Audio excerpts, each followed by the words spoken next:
Faster, modern, streamlined expresses speed over the rail tracks of Britain today, heralding a new age of transport. And away to the sidings go the old carriages whose day is done. As a result of its program to make its services more efficient and show a profit, British Railways is today producing 1/6 of the country's scrap metal by cutting down on excessive rolling stock and track. Over the last 10 years, the number of coaches has been reduced from 57,000 to 31,000, and goods trucks from 1,100,000 to about 720,000. These carriages, which have carried generations of holidaymakers and people going to the office, have come to the end of the line. Anything that can be used again economically is salvaged, but there is nothing much that can be done with old woodwork except this.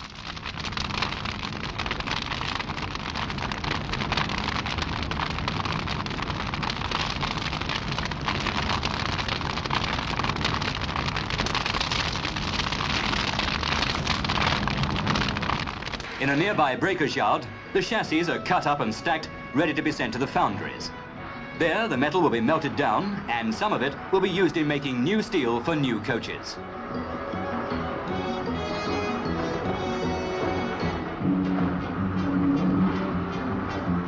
All over the country, steam engines in their hundreds line up at breakers' yards. For after more than 150 years, the diesel engine is taking over as a first stage toward electrification. 10 years ago, there were 18,000 steam locomotives puffing along the tracks. Today, there are 7,000, and the number gets smaller each month.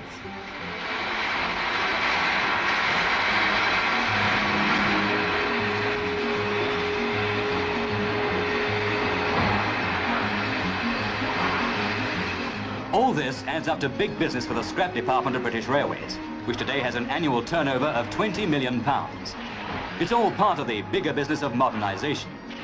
The more efficient, rapidly accelerating diesel engines being built at Crewe and other centres have been coming into service at the rate of 1 a day.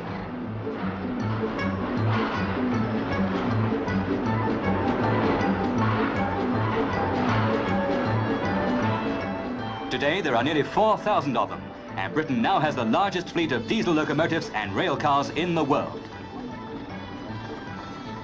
But not all old railway equipment in Britain is going for scrap.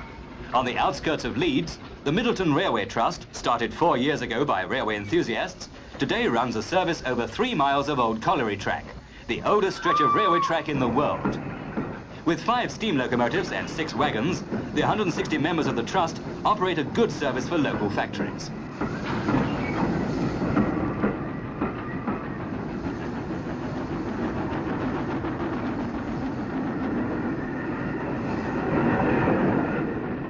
Over 6 level crossings on the track, this 1909 shunting engine hauls another load down to the main line.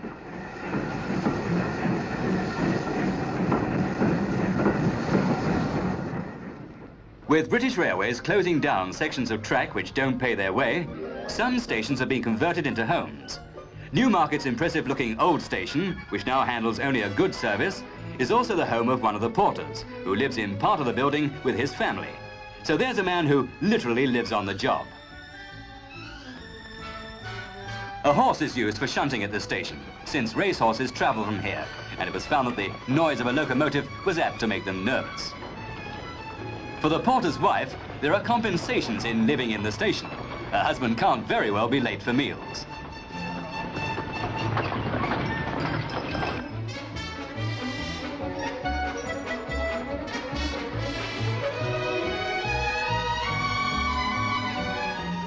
Old railway equipment is being put to all sorts of uses nowadays.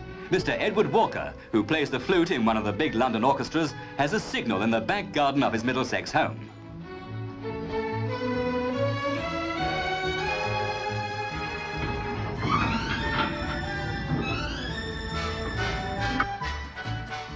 With his son, he gives it a regular check, for the signal is used whenever the Walker family gives a party.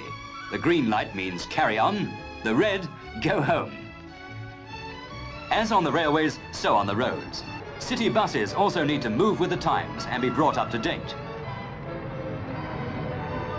The London bus, known the world over for its distinctive red paint, is now being tried out in unpainted aluminium. This could mean a saving in maintenance costs, if the public will accept the new colour. When city buses are past their economic operating life, many of them are sold overseas, like this batch going to Ceylon.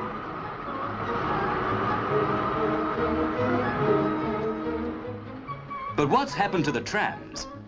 Once the mainstay of city transport systems, they are today just collector's pieces. At Cryche, near Matlock in Derbyshire, a tramway society has collected 35 of them, operating them on a mile of track in a disused quarry. To house the trams, the 850 members of the society have spent £2,500 on new sheds. They're extending the track to 2 miles, and they are generating their own electricity, so that eventually they will have the original overhead cable power supply. The society's oldest tram is horse-drawn and was built in Sheffield in 1874. Today, when the enthusiasts feel like a tram trip, they hire a horse from a local farmer and dream of the days when life moved more slowly.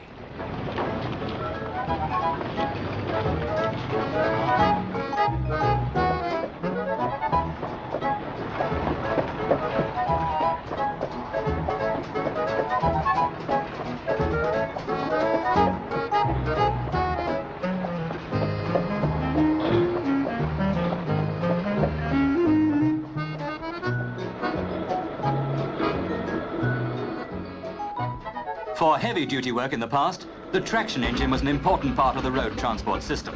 But today, it's mainly amateurs who keep these steam engines in working order.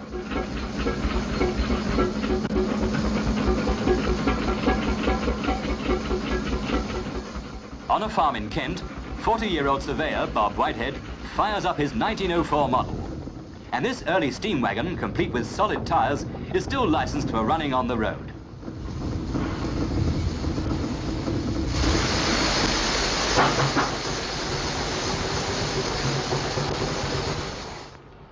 The Pullman all-restaurant car service, which is now part of British Railways, came to Britain from America in 1872 and has been continually modernised ever since. These 3 old Pullman coaches, built some 30 years ago, are on their way from Brighton to a transport museum in the New Forest. They were transported by road for the last 15 miles from Southampton. Each of them is 66 feet long and weighs 38 tons.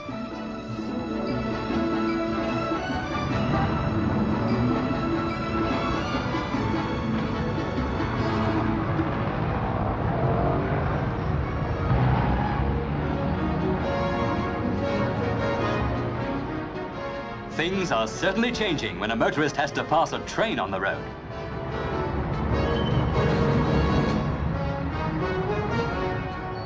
With the Pullman coaches came a 30-year-old locomotive of the schools class, which was used in the south of England and will now be preserved for future generations.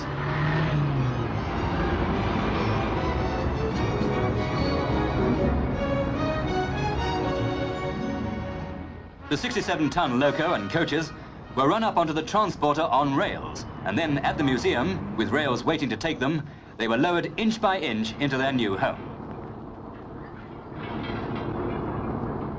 Their successors, new all-steel coaches, run on today's luxury services, such as the Blue Pullman Diesel Express, which does 90 miles an hour between London and Manchester. They bring nearer the day when passengers will have nothing at all to complain about.